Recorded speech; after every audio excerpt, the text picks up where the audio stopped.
whatever tentacle of the music industry you want to pursue, you have to be ready to go.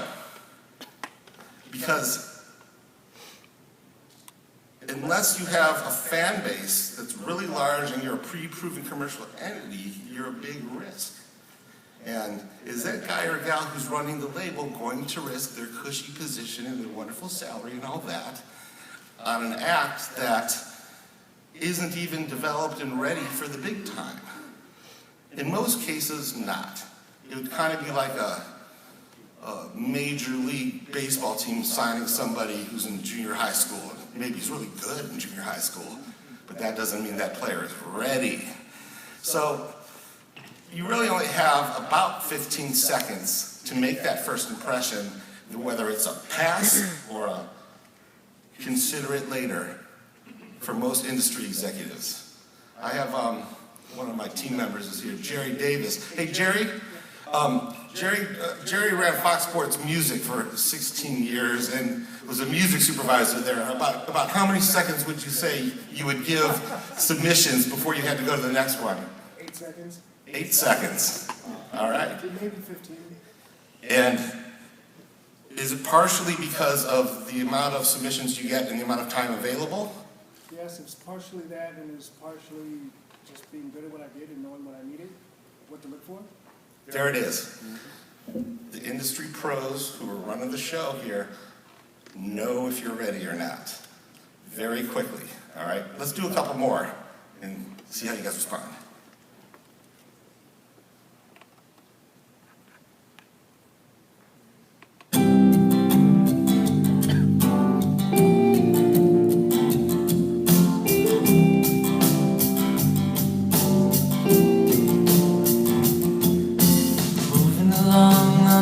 July with a wide-eyed chicken with a kitty smile, known for starting fires and boys think I'll let it burn me alive.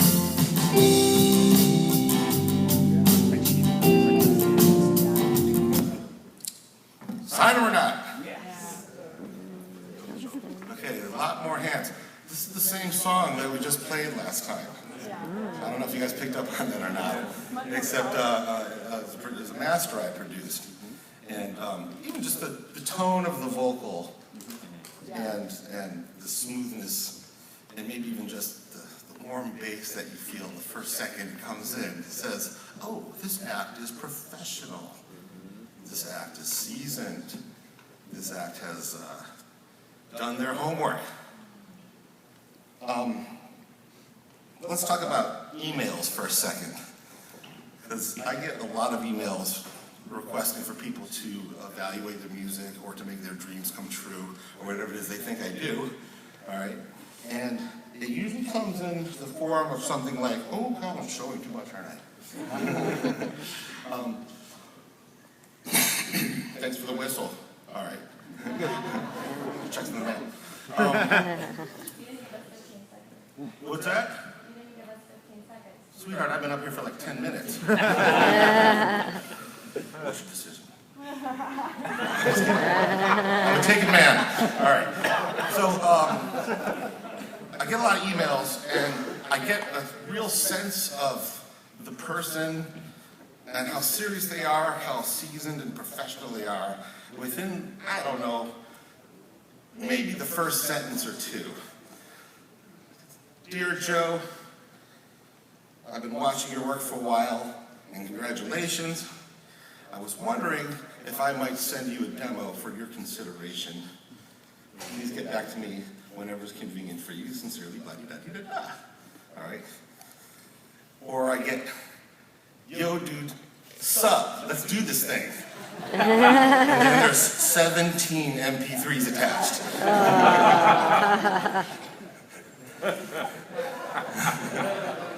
All right, point made. Gosh, you know, folks, if there's 2 words you could take away from today, I would say is be professional. I've passed on acts because they couldn't spell or capitalize properly, and I'm not a very conservative dude, but I want my artists to be able to articulate the English language and communication to me, at least initially, once we're buddies, we could text, yo, dude, heart, whatever. But, you know, first impressions. And the same goes for live performance as well. You know, I can make someone sound amazing, anyone sound amazing in the studio.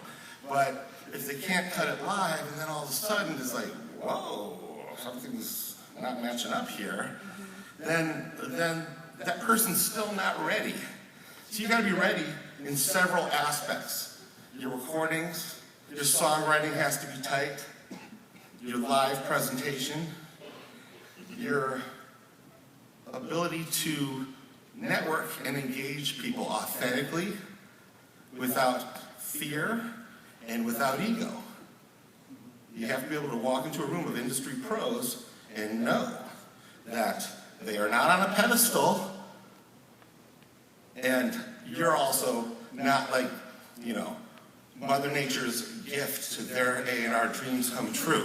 Right? We're just colleagues in the same industry, and we have a symbiotic relationship potentially, where they want to find seasoned talent that is also commercially viable, and you want to get your music out to the world. And so that is a mentality I suggest you have when approaching industry professionals, and it changes everything.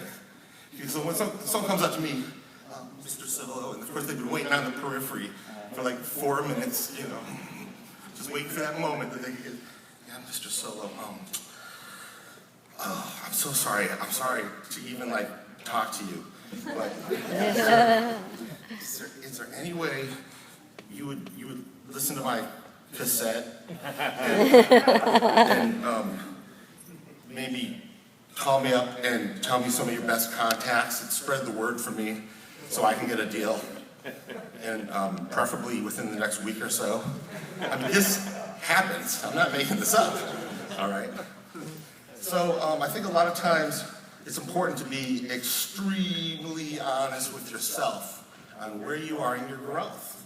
And that's very difficult to do, because our songs, our ideas, they're all our babies, and we all love our babies, and we think our babies are all the best looking, smartest, most personable human beings ever to exist.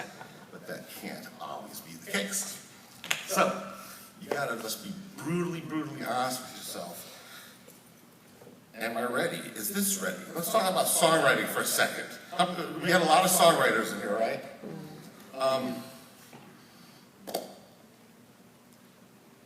I'm going to pause here and say, by the way, if anyone has any comments or questions, raise your hand, chime right in. We don't have to wait to the end. We'll get it going, all right. Is there anyone in here who has struggled a long time to get a song done, by a show of hands? But anybody who wrote a song where it just kind of like poured out without even thought for like, 30 minutes. That's cool when that happens. Yeah. Is there anyone where both those things happened? All right, that's just about everybody. Me too.